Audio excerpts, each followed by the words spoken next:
नमस्कार, स्वागत है मार्केट रिव्यू में। निफ्टी ने कंसोलिडेट किया 20 फरवरी को कुछ खास मोमेंट नहीं आया। निफ्टी बैंक ने रिकवरी दिखाई, एचडीएफसी बैंक ने लीड किया, एक्सिस बैंक ने लीड किया, आईसीआईसीआई बैंक इन सब ने लीड्स किया। बाकी सब आईटी में प्रेशर था और बाकी सब में भी हल्का-हल्का प्रेशर था, तो मार्केट ने ब्रॉडली कंसोलिडेट किया। ऑल टाइम हाई के पास मार्केट को कंसोलिडेट करना बनता भी है, कोई स्ट्रेट फॉरवर्ड अपवर्ड मूवमेंट आता नहीं। तो अगर हम निफ्टी को हम देख लें, अपने जो 3 लेवल हम हमेशा से ड्रॉ करते आ रहे हैं 21,500 से 21,800, ये तो आज टेस्ट ही नहीं हुए, इनके ऊपर ही रहा। तो 22,000 के ऊपर ही स्टार्ट हुआ, कंसोलिडेट किया और लास्ट में जाके थोड़ी बहुत बाइंग आई।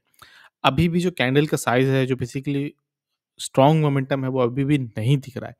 अगर हम इसको डेली चार्ट पे भी लगा लें, तो बहुत पॉजिटिव मोमेंटम नहीं है, विक अभी भी बड़ी-बड़ी बनी हुई है। क्योंकि निफ्टी बैंक में रिकवरी आ गई थी, इसीलिए निफ्टी में रिकवरी आ गई, बट ऐसा कुछ पॉजिटिव मूवमेंट नहीं है। सॉरी, मैंने लगा लिया 3 घंटे का। अगर वो ऑप्शन चेन देखते हो तो 22,208 पे स्टॉप हुआ है। 22,000 को कुछ खतरों के खिलाड़ी ने एक बेस बना लिया है। अगर हम ऑप्शन चेन देखते हैं निफ्टी की, तो ऑप्शन चेन देखते हैं, थर्सडे की एक्सपायरी है, याद रखिए। आज बैंक निफ्टी की एक्सपायरी है, बट अगर हम थर्सडे की एक्सपायरी देखें निफ्टी की, तो आप रेजिस्टेंस देखेंगे तो ऊपर से हट चुका है और अब वो सीधा आपको दिख रहा है 22,500 पर। तो रेजिस्टेंस ऊपर ज़रूर खिसक गया है और सपोर्ट देखिए तो खतरों के खिलाड़ी जो कुछ हैं, उन्होंने 22,100 पे सपोर्ट जुटाना शुरू कर दिया और 22,000 पे जुटाना शुरू किए। 200 पॉइंट का भी गैप है। एक सेक्टर में अगर प्रेशर आया, मान लीजिए आईटी सेक्टर में ही प्रेशर आ गया और कल आ भी सकता है, जिस तरह से नैस्डैक में प्रेशर चल रहा है, वहाँ आ ही सकता है। अगर इसने गैप डाउन ओपन किया, मान लीजिए 22,100 के आसपास ओपन किया, 100 पॉइंट के गैप डाउन ओपन किया और थोड़ी-सी सेलिंग प्रेशर आ गई आईटी में, तो यहाँ भगदड़ मच जाएगी और ये 22,000 की पोज़ीशन जो है, ये बहुत तेज़ी से क्लोज़ होंगी। तो ठीक नहीं है। थोड़ा-सा नीचे सपोर्ट ही रहेगा। 21,800 पर देखें, तो थोड़ा कम्फर्ट है वहाँ पे। बैंक निफ्टी का अगर हम देखें, तो बैंक निफ्टी ने आज बहुत अच्छा रिकवरी की और जो ये 46,500 की जो रेजिस्टेंस था, इसको ब्रीच कर दिया। तो इस रेजिस्टेंस के ऊपर अगर आप अगला रेजिस्टेंस का लेवल देखें, तो वो वहीं पर है जहाँ आज क्लोज़ हुआ, 47,000 के आसपास ही है और वहीं पर जाके हुआ है। तो अगर निफ्टी में मोमेंटम आया, तो इसको एक बार को तो इसको ब्रीच कर ही देगा। कल का जो मोमेंटम है, अगर वो कैरी ओवर हुआ, तो आज तो उसको ब्रीच कर ही देगा और उसके बाद देखना है कि सेकंड हाफ में क्या होता है। इश्यू यहाँ एक दिक्कत यहाँ पर ये है कि अगर आप यूएस का मार्केट देखें ना, तो वहाँ पे प्रॉफिट बुकिंग आ रही है और टॉप पे प्रॉफिट बुकिंग आती है, ये हमने कल भी डिस्कस किया था। मिड कैप, स्मॉल कैप में एक बार में आके सीधा उसको ब्रीच नहीं कर देता। जब चाहे यूएस का इंडेक्स देखिए, यहाँ पे जो टॉप बनाया था, उसके बाद प्रेशर यहाँ पे आया था, फिर प्रॉफिट बुकिंग, यहाँ पे जो हाई बनाया था, फिर प्रॉफिट बुकिंग। तो टॉप पर कंसोलिडेट करना, प्रॉफिट बुकिंग आना मार्केट का पार्ट है। अगर आप प्रॉफिट नहीं बुक कर रहे हैं, तो ये आपका इश्यू है, मार्केट का इश्यू नहीं। तो नैस्डैक में देखिए जिस तरह का प्रेशर है, हो सकता है कि कल आईटी में प्रेशर आए और वोलेटिलिटी इंडेक्स देखिए, यूएस में वोलेटिलिटी बढ़ती जा रही है, ये एक अच्छा सिंबल नहीं है। इंडिया विक्स भी जो है, वो भी बढ़ता जा रहा है, उसको भी हम देखेंगे। बट हमको ये देखना है कि चाहे नैस्डैक है, चाहे डाउ जोन्स है, उसमें प्रेशर है। डाउ जोन्स में तो फिर भी रिकवरी आ रही है, बट अगेन थोड़ा-सा प्रेशर है। एसएनपी में देखोगे तो अब वहाँ भी गैप डाउन ओपन हुआ है। तो निफ्टी बैंक एक बार को तो ऊपर ज़रूर जाएगा, क्योंकि मोमेंटम अच्छा है, बैंक्स का सपोर्ट अच्छा है, उसके बाद आएगा। अगर हम ऑप्शन चेन में आते हैं और ऑप्शन चेन में बैंक निफ्टी की जगह बैंक निफ्टी लगा लेते हैं और याद रखिए बैंक निफ्टी की एक्सपायरी भी है, तो 47,100 के आसपास ये क्लोज़ हुआ है। अगर आप सपोर्ट चेन ऑप्शन चेन में आओगे, तो देखिए सपोर्ट बहुत तेज़ी से ऊपर भाग गया है। सीधा जाके आपको दिख रहा है 47,500, सीधा 400 पॉइंट ऊपर दिख रहा है। उसके बाद देखिए आप, जो मेजर रेजिस्टेंस है, सपोर्ट बोले शायद, रेजिस्टेंस की बात हो रही है, 48,000 पे खिसक गया रेजिस्टेंस, क्योंकि जब निफ्टी मूव करता है, तो 1000 पॉइंट निफ्टी के लिए कोई बड़ी बात नहीं है। वो इंडेक्स जो 47-48,000 है, उसके लिए 1000 पॉइंट मूव करना बहुत बड़ी बात नहीं है। हल्का-सा पॉजिटिव मोमेंट आएगा, बीट हो जाएगा।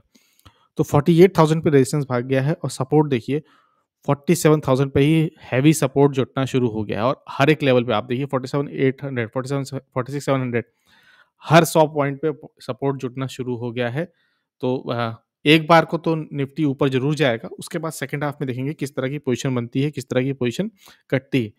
और इंडिया विक्स देखोगे आप, ये वोलेटिलिटी इंडेक्स है, यहाँ पर भी देखोगे तो अपने ऑल टाइम हाई के पास बैठा हुआ है और आप विक्स देखिए, ये जो विक्स दिखा रहा है इतनी बड़ी-बड़ी, ये देखिए कितना इसमें वोलेटिलिटी है, नीचे-ऊपर कर रहा है ये।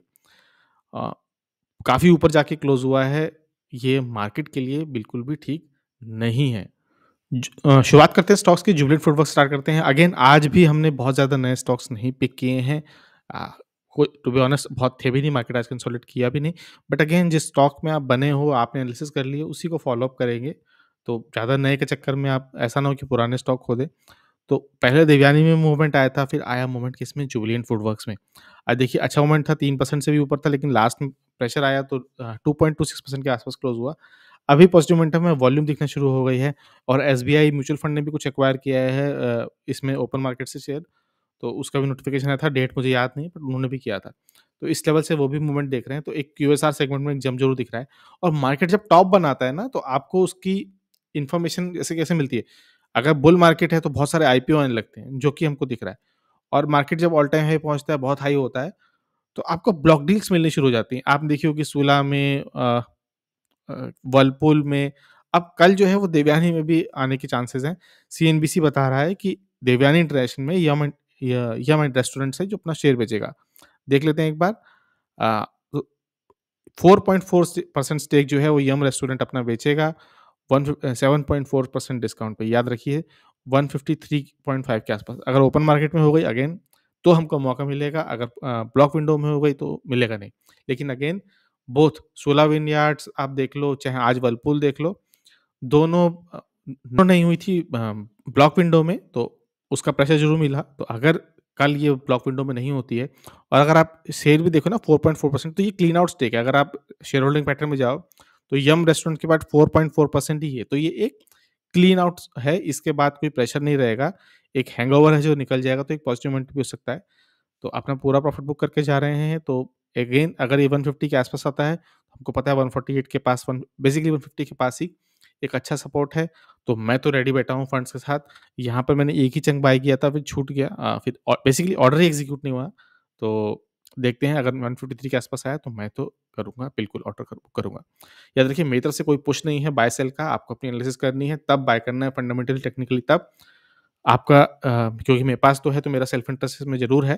तो ना मैं सेबी रजिस्टर्ड हूँ, तो आपको अपनी एनालिसिस ज़रूर करनी है। हमको सिर्फ़ यहाँ पे जो मेरी कोशिश है, सपोर्ट एनालिसिस ड्रॉ करने की है, अपॉर्च्युनिटी ड्रॉ करने की है, टेक्निकल बेसिस पर क्या बता रहा है, फंडामेंटली थोड़ा बहुत क्या बता रहा है। तो उसको यहाँ पे बताने की कोशिश है, ताकि हमको कोई बेवकूफ़ ना बना पाए, हमारे पास कुछ लेवल हो ड्रॉ करने के लिए।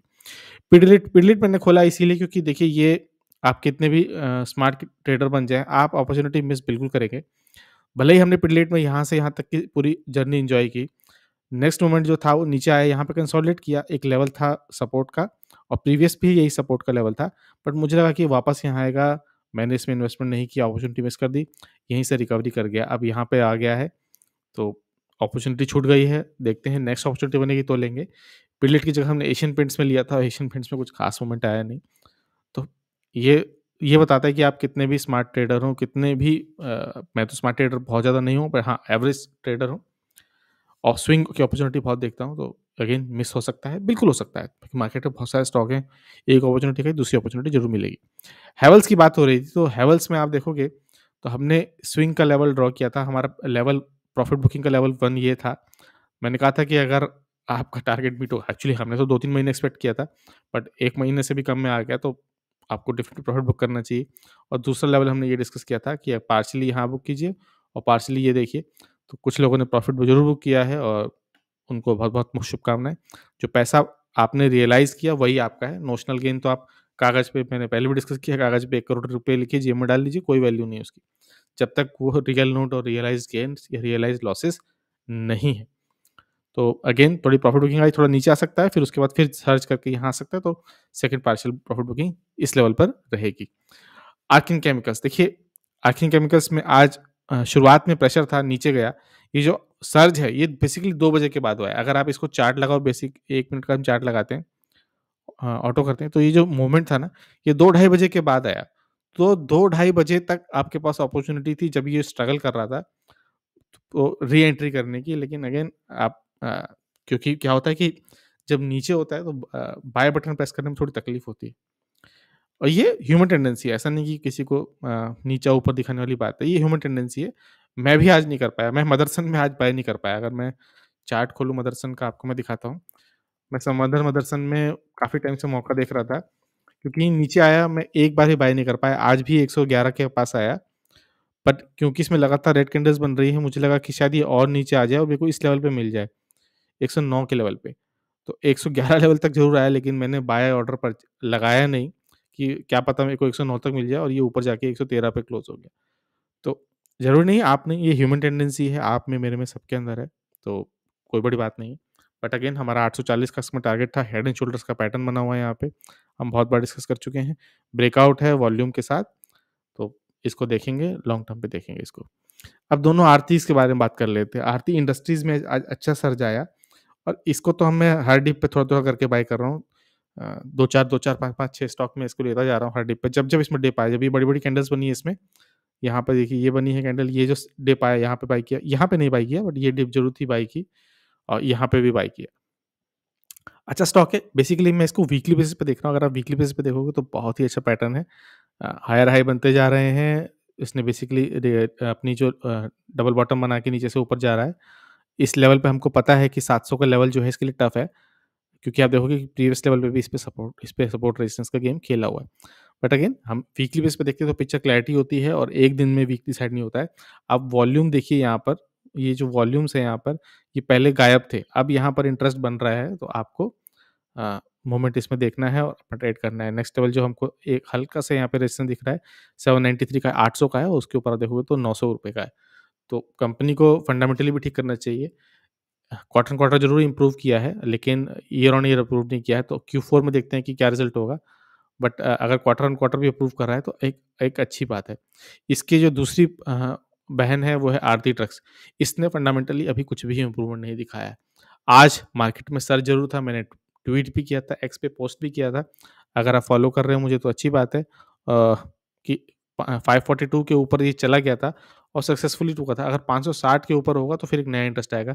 फंडामेंटली अभी भी ये ठीक नहीं है, लेकिन मार्केट के लास्ट में आते-आते ही अ, टोटल जो इसका जो बज़ था वो चला गया। बेसिकली होता क्या है ना, जब मार्केट में प्रॉफिट बुकिंग आती है, तो ट्रेडर्स का या इन्वेस्टर्स का या स्विंग ट्रेडर्स का माइंडसेट क्या रहता है कि प्रॉफिट बुक कर लो, बाद में देखेंगे। तो जब मार्केट में प्रेशर आया 2 बजे के आसपास, 1 से 2 के बीच में, तो इसमें भी पूरी जो सेलिंग थी चली गई। वॉल्यूम अच्छे थे इसमें, बाद में वो वापस आप प्रॉफिट्स में निकल गए। तो इसमें लेवल भले ही 542 का था, 543 पे क्लोज़ हुआ है। बहुत क्लोज़ है बट स्टिल बहुत अच्छा नहीं है, इतनी बड़ी डोजी बनना जो ये ब्रेकआउट की जगह फेक आउट हो गया, तो फिर जो उसके नीचे ज़रूर आ सकता है, बट हमको लेवल याद रखने हैं 542 और 560। इसके ऊपर जाएगा तभी इसमें एक नया इंटरेस्ट बनेगा। तो ज़रूरी नहीं कि हर ब्रेकआउट सक्सेसफुल हो, फेक आउट भी होता है। वीआईपी इंडस्ट्रीज़, इसको भी हम रिस्की ट्रेड की तरह हमने कर लिया था कि 550 के ऊपर क्लोज़ होगा, लेकिन ऊपर ज़रूर गया, लेकिन फिर मार्केट में अगेन जैसे प्रेशर आया नीचे आ गया। तो इसको फिर देखेंगे, अभी इसकी कहानी खत्म नहीं हुई है, इसमें कभी भी सर्ज आएगा। तो जो लेवल डिस्कस किए थे वो ये रहेंगे, उसमें कोई भी चेंज नहीं है। सोना कॉम्स्टार में आज बाइंग ज़रूर आई थी, एक वॉल्यूम भी ज़बरदस्त थी, बहुत अच्छा बाइक था। एक टाइम को तो ये 6% के आस-पास चला गया था, लेकिन क्लोज़ हुआ है 4% पर। इसमें भी एक लेवल है, ये लेवल है 682 का। ये इस लेवल कहाँ से आया? ये डेली से नहीं आया, ये वीकली से आया। अगर आप इसको वीकली बेसिस पे ड्रॉ करोगे ना, तो आपको ये लेवल दिखेगा। यहाँ पर पहुँचते ही एक तरीके से पूरा राउंडिंग बॉटम बन जाएगा, फिर एक अच्छा सर्ज आएगा। यहाँ पे भी राउंडिंग बॉटम बन सकता है, आप कह सकते हो कि यहाँ से भी यहाँ तक राउंडिंग बॉटम है, बट ये बहुत ही अच्छा लेवल है। 682 के ऊपर जब क्लोज़ होगा ना, फिर देखेंगे इसमें एक नया इंटरेस्ट बनेगा। वॉल्यूम अभी भी हमको दिख रहा है, कंपनी वैसे ही फंडामेंटली बहुत अच्छी है, ईवी हो, नॉन ईवी हो, अ, ऑटो एग्नोस्टिक मोड में है ये।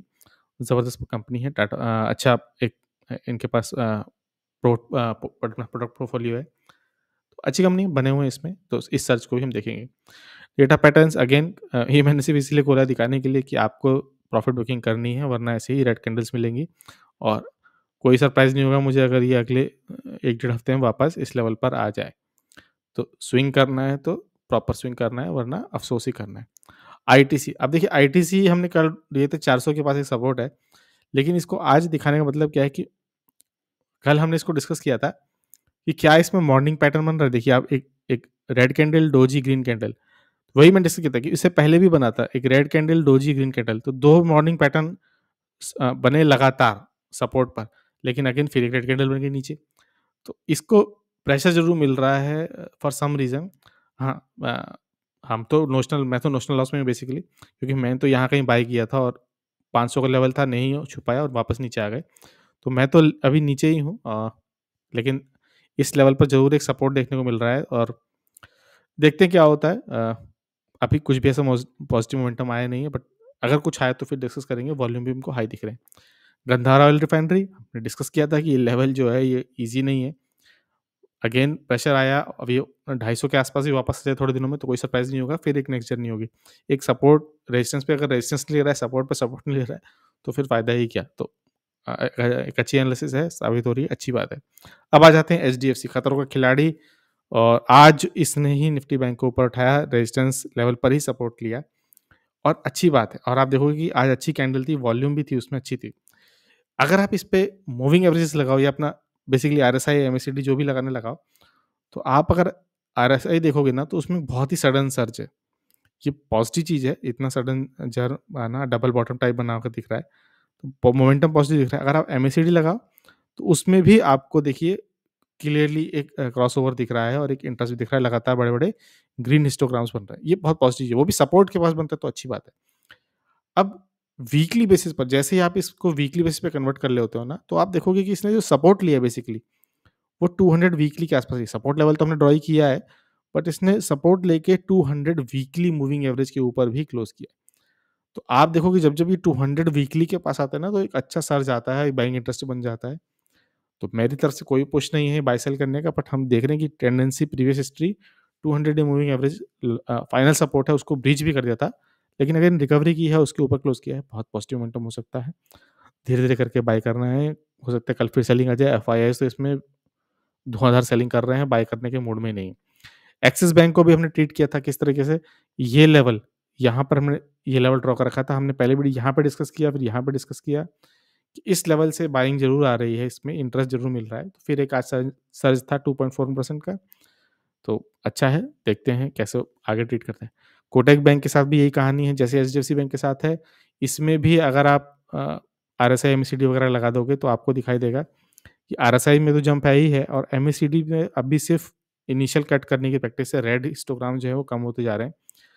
इसको भी अगर आप वीकली बेसिस पे लगा दो इस चैनल को, तो आप देखोगे सेम जो आपको देखने को मिला था कि 200 डे मूविंग एवरेज, यहाँ देखिए इसके पास था सपोर्ट, ऊपर गया, यहाँ देखिए इससे सपोर्ट लिया, ऊपर गया, सपोर्ट लिया, ऊपर गया, फिर एक बारी आ गई सपोर्ट लेने की।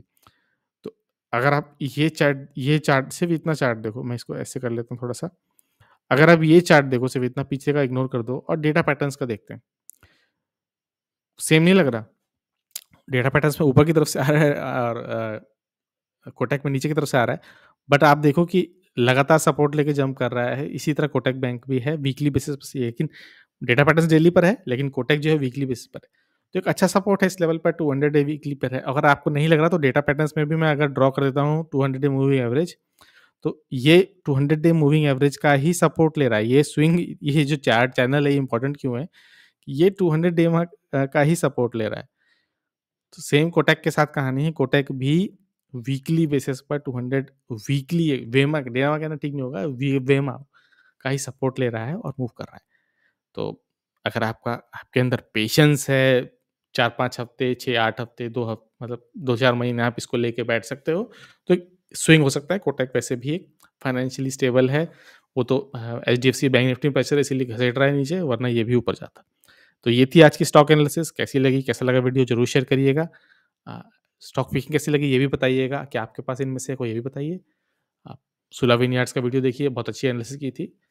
वीडियो देखने के लिए बहुत-बहुत धन्यवाद। हो सके तो लाइक, शेयर, सब्सक्राइब करिए।